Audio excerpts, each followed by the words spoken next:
Good morning from Panhandle Outdoors, America's only daily outdoor TV show. Your source for fishing, hunting, and information for folks who enjoy the great outdoors. Now sit back, relax. It's Panhandle Outdoors. Good morning, folks. Welcome to Panhandle Outdoors. I'm Winston Chester. I'm glad you're here this morning. I want to first thank Greg and Bill for taking the show yesterday, and I want to thank all of y'all for this support during the campaign. We're going to talk about all that stuff later on, maybe next week, and I want to do some reflections on it. But it was a great ride, and I'm very humble and very thankful. So we'll get into some of that stuff later. But I had a lot of folks helping out. So anyway, let's get started with Panhandle Outdoors this morning. Our weather looks pretty good. It was high 86 and low of 74. Water temperature is staying around 87 degrees. Our river reading is brought to us by Mountain Dew. Get out and do.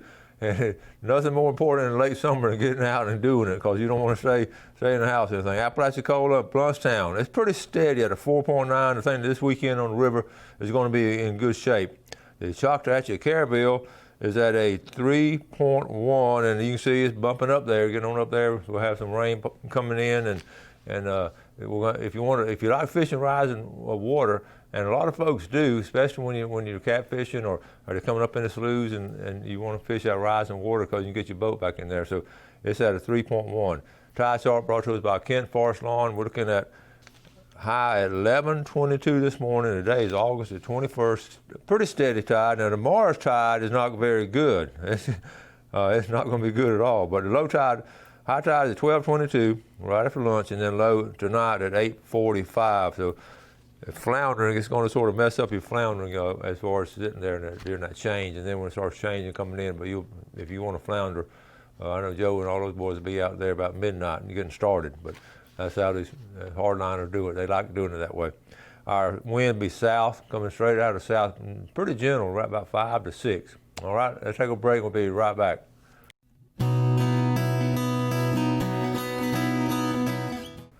Okay, welcome back. I want to mention, talking about Greg and Bill doing a show yesterday, Greg brought up a good point, along with Bill. They were talking about cooking, and Greg really is an amazing cook, and he just loves doing it, and I enjoy being around him. He does all kind of stuff, cooking. His dad, if you knew Greg's family, his dad brought the Italian Inn down here on Harrison Avenue, and he brought it in and started. But that's we've talked about that, but Greg just has this love for cooking. But he mentioned about catching the fish, and he brought up something about the speckled trout, the worms. And he brought up something, I don't know if you caught it, that he hadn't seen a lot of worms in those fish lately. You don't know, and he sort of shrugged his shoulder, I don't know why. And it made me start thinking about it. And I haven't seen it a lot either. But I remember the old timers used to say that you didn't have the worms in the small to medium size, the worms got into big fish. And if you notice, I showed a lot of pictures of the black drum being caught off bridges. They said there was big ones full of worms.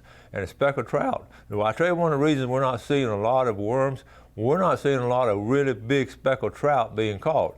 Most of them have been caught.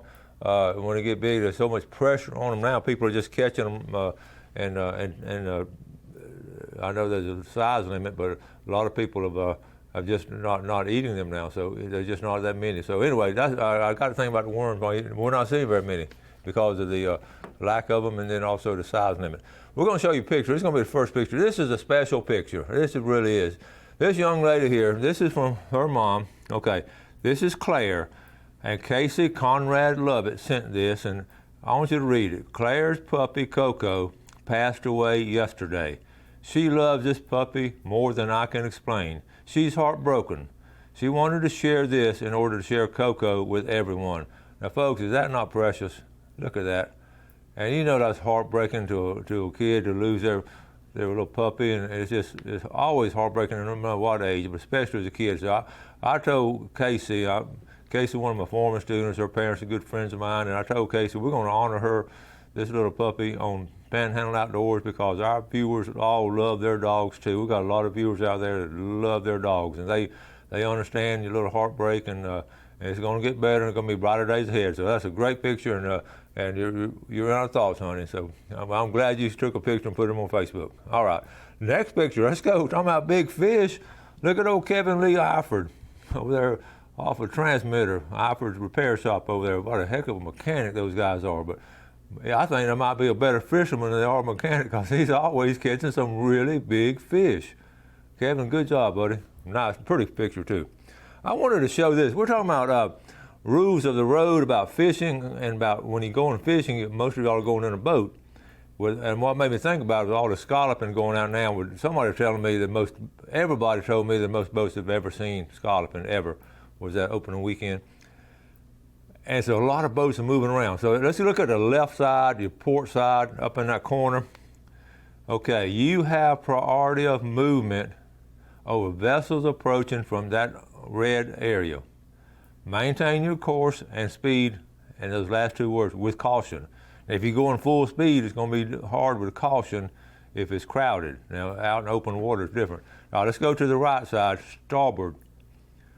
You give way to vessels approaching from this arc. That little rules right there, knowing that is going to help you a lot in stressful situations and all. So keep that in mind. And now, okay, look at the bottom third. Back in the stern, vessels overtaking you from this arc, they will keep clear of you. You maintain your course and speed. In other words, somebody coming behind you, don't sort of, sometimes in driving, if you're in the inside lane, you want to move over and let them. You don't do that in a boat. You just maintain your course and speed. They'll go around you. Okay, so keep that in mind. And then right there at the bottom, power boats always give way to sailboats and paddlecraft. And I'm glad they added paddlecraft because that's the kayaks and the canoes, and a lot more kayaks and sailboards out there now. So that little chart right there, just keep that in mind. A lot of folks are new. I tell you what has happened, so many people buying boats now, which is good, and a lot of them really don't know the rules of the road. And you don't have to have a license. You just jump in there and go with it. If you have to drive on the highway, you got to have a license and everything. And so a lot of folks don't understand those basic fundamentals of boating safety. So I just wanted to go over that with you and sort of think about it and get get up to speed with these kind of things and all. Because, like I said, on the water Sunday, they said I had some people saying there were 400 boats out there. I don't know. I know the people with the government agencies out there said the most they've ever seen. So it was something else. We were fortunate we're not there. Okay, let's take a break. We'll be right back.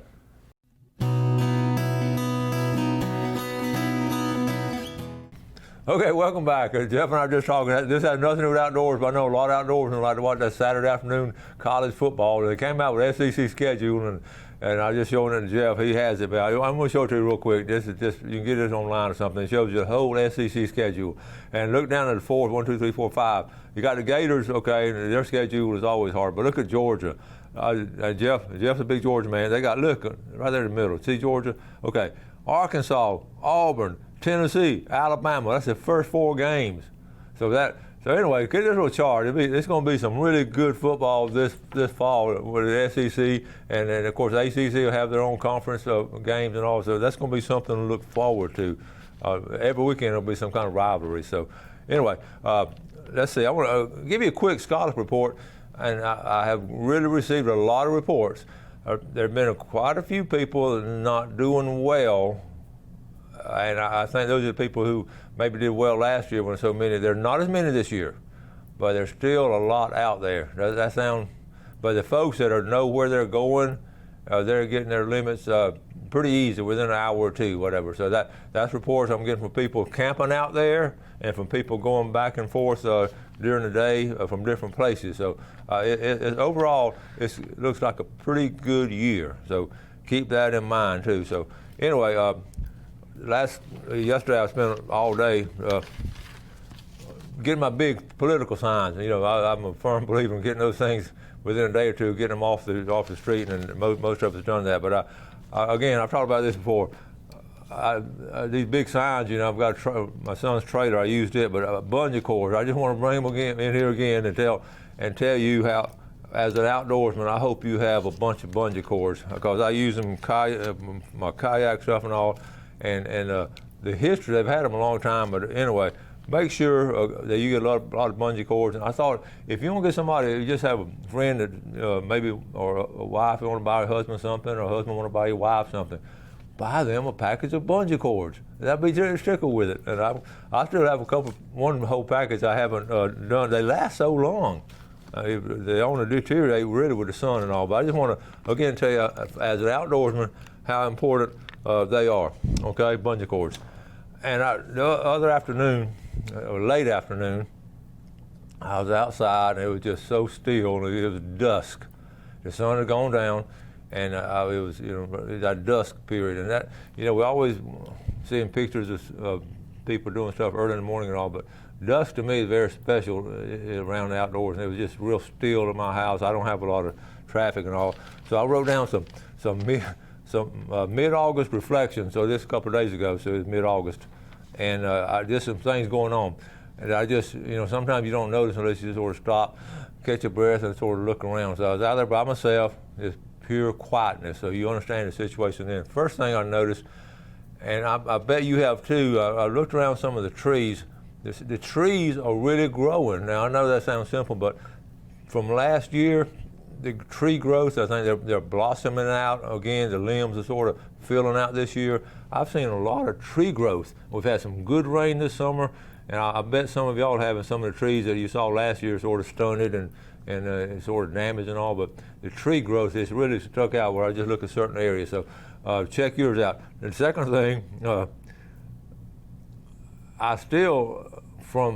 live about a mile and a half, 2 miles from Highway 77. And I used to never hear the traffic, but I still, with those trees have been over, how you forget about how trees buffer the sounds.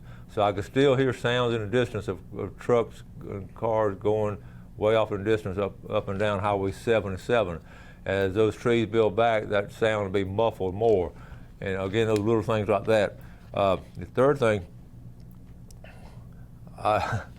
it looks like everything sort of settled down. It seems like the birds, I have bird feeders and all, you've seen them and all, and the bird feeders, it seems like things aren't as sort of hectic as they were last year. I think the birds sort of have trees to get in and they sort of have places to go, and I always watch them. And the hummingbirds, I don't know if it's been a good summer, late summer for hummingbirds. I hope you have a hummingbird feeder. And you're talking about word fascinating, that goes with hummingbird. Another one, the mosquitoes are still hungry because while I was standing there looking around, everything got bit by a mosquito, and because I wasn't moving, and also the late afternoon. One thing I noticed too, and you've noticed this, how the air temperature just sort of cools down. It really cools down from what it was just an hour earlier. So that the dusk. Hope you have time to catch your breath, go outside, and just walk around and get some peace and quiet. And wear some long pants, but enjoy that peacefulness of that time of the year. Okay, let's see. I got all that done. One other thing too, we're going to talk about late summer, different things to do, and I don't have time to get into it. I brought some bow fishing stuff, and there's a lot of people interested in bow fishing, and I want to do it justice. It's going to take me some time to get everything spread out. So I will talk about this one day next week about bow fishing, and I did as a kid, and they're a lot of fun, and especially with carp and gar. Okay, all right. So let's get ready to do our drawing. And like I say, now we will mail the Los Angeles. We'll go and mail it out to you, and the others call me, or either a lot of times Clay. Most of the time Clay is watching the show, and good morning, Clay. And he'll get the names from it, and he'll know when you come in. He'll have names written down. And if he's not in, Kenny, he and Kenny will be in at Tarpon Dock Seafood. So that works out well. Okay, so here we go. Let's go to the $20 gift certificate. That winner is going to be all the way from Washington County, Jeff Simmet from Washington County. Congratulations, Jeff. And the big red snapper. We got to get Greg next time he's on talking about how he cooks his red snapper. That'd be interesting if you leave the head on, like at Captain Anderson's.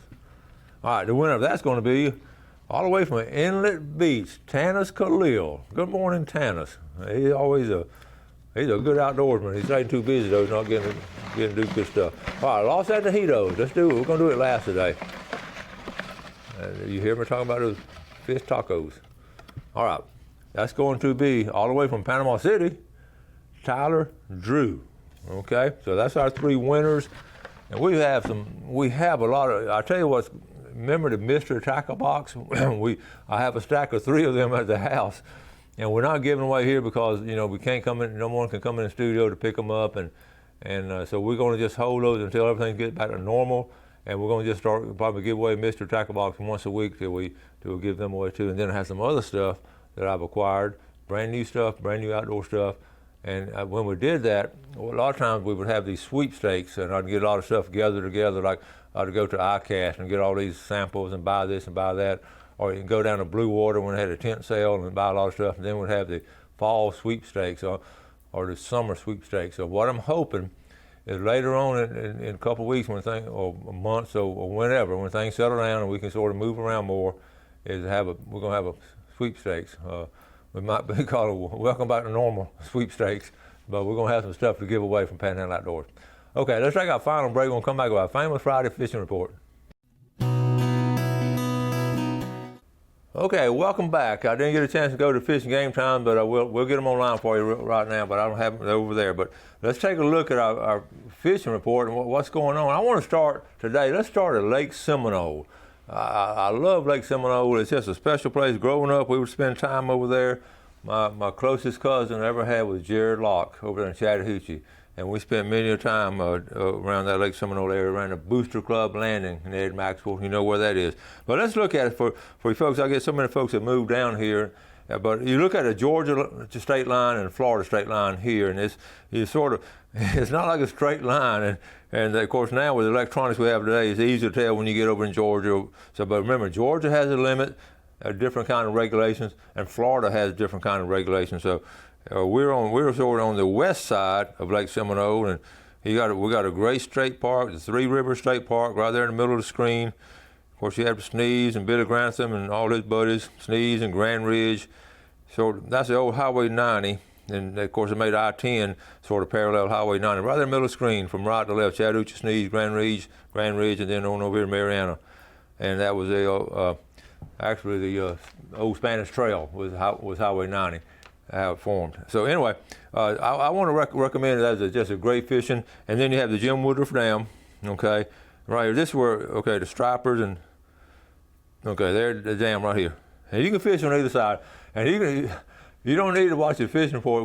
When you see a lot of people there on the banks, fishing on the banks with these big rod and reels, you know the stripers are there, and you see a lot of boats there. You know it's time for fishing. So, and really the locals they know and they keep us informed. So, but at the same time they don't want a lot of people to know. So they ask me, don't tell anybody. But so and I always honor whatever people tell me. I always honor that. If you don't want to tell them, we won't. So anyway, what else on the freshwater? I had catfish, which is right there below the dam, and then brim, and then of course fly fishing along the river system. Late summer, I talked about it last week on the fishing report.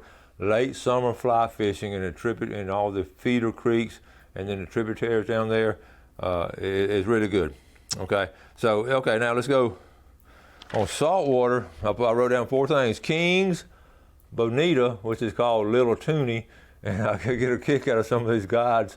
They want to make the bonita an attractive fish for their customers, and they don't want to call them bonita anymore because it has such a negative effect. I mean, bonita, ooh, that's shark bait, bloody fish, and all that. So everybody's trying to call them little tuna or little toonie, and that way that changes names. Hey, you want to catch them little toonie? So people think, I'm going to catch them tuna. And it is a member of the tuna family.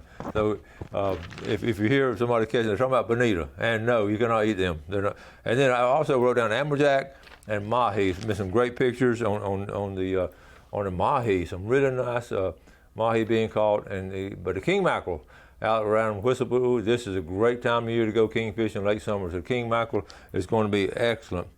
Bay fishing, you saw Greg and Bill yesterday. They gave a good report on what to do, but you notice every time Greg and Bill go fishing, what are they looking at?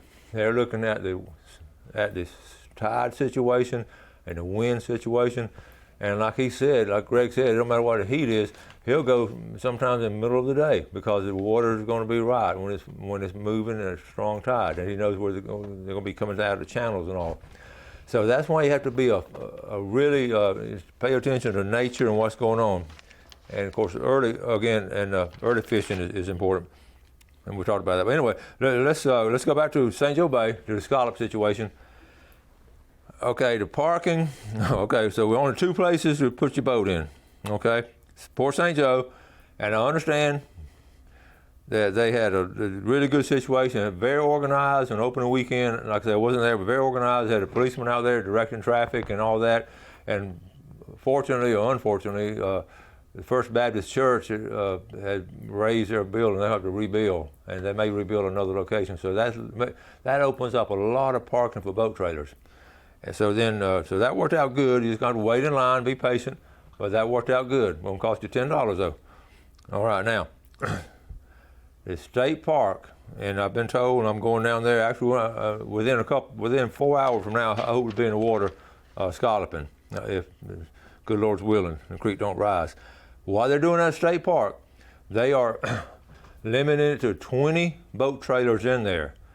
But, and I'm gonna find out for sure today, but I've been told by people down there that's been down there, you can take even the 20s in there, you can let your boat out and then come back outside and park. If you rent a place or staying somewhere outside the park, you can put your trailer there and then go back in the park and get in your boat. So that's a good, for this summer, that's a good situation. It's only going to be temporary for another month or so for scallop season. It won't be that crowded after that. So, and we're going to give you an update Monday or Tuesday, update on what's going on as far as repairing the state park down there. So anyway, scallops are good. And don't forget, they're not, everybody picks where to go. And I always tell people, around Black's Island, and you'll see the boats out there. It used to be like secret spots and all. Just into those potholes. Some potholes are huge and some are that big. And find those potholes. And I have been told they're a little deeper now, like in 4 to 6 feet of water. But that's all relevant to a lot of times what the tide is doing. Remember, it's high tide in the morning and low tide in the afternoon. I got to get out of here. Thank y'all for watching Panhandle Outdoors. Appreciate the viewership. You have a great outdoor weekend and do something good for your fellow man. And God bless. Thanks for watching America's only daily outdoor TV show, Panhandle Outdoors with Winston Chester, featuring hunting, fishing, and other activities and information to help you enjoy the great outdoors. Join us next time for Panhandle Outdoors.